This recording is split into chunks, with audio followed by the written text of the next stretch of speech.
क्या आपने भी किसी म्यूचुअल फंड को सिर्फ इसलिए चुना है क्योंकि उसका पिछले साल का रिटर्न 20%? और अक्सर लोग सबसे बड़ी गलती यही करते हैं जब किसी म्यूचुअल फंड को चुनते हैं, उसके पिछले साल का रिटर्न देखते हैं और उसमें निवेश कर देते हैं। पर यह जरूरी नहीं, अगर पिछले साल का रिटर्न अच्छा है आगे भी वैसा ही होगा। इसे एक एग्जांपल से समझते हैं। यहाँ पर हमने दो फंड लिए हैं, एक फंड ए है और एक फंड बी। फंड ए का जो पिछले साल का रिटर्न है यानी 2024 का जो रिटर्न है वो 25% है और फंड बी का जो रिटर्न है वो है 11%। पर अगर मैं आपसे कहूं कि आपको अगर निवेश करना हो फंड ए और फंड बी में से, तो आप किस में करेंगे? ज्यादातर लोग होंगे जो बताएंगे कि वो 25% वाले में ज्यादा निवेश करेंगे क्योंकि उसका रिटर्न ज्यादा है बी की कंपैरिजन। पर अगर मैं कहूं समझदारी बी में निवेश करने में है, क्यों, कैसे, वो समझते हैं।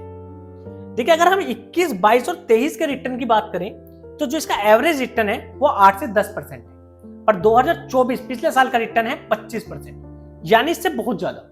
इसका मतलब है ये किसी स्पेसिफिक सेक्टर का फंड है जिसने पिछले साल बहुत अच्छा परफॉर्म किया, पर हो सकता है इस साल इसमें गिरावट आ जाए और रिटर्न में भी कमी आ जाए। वहीं अगर हम फंड बी की बात करें तो 21, 22, 23 तीनों का जो एवरेज रिटर्न है वो 11 से 12% है और पिछले साल भी उसका रिटर्न 11% ही था। मतलब कि इसके रिटर्न में एक स्टेबिलिटी है और क्योंकि ये फंड डाइवर्सिफाइड है तो रिस्क भी कम होगा।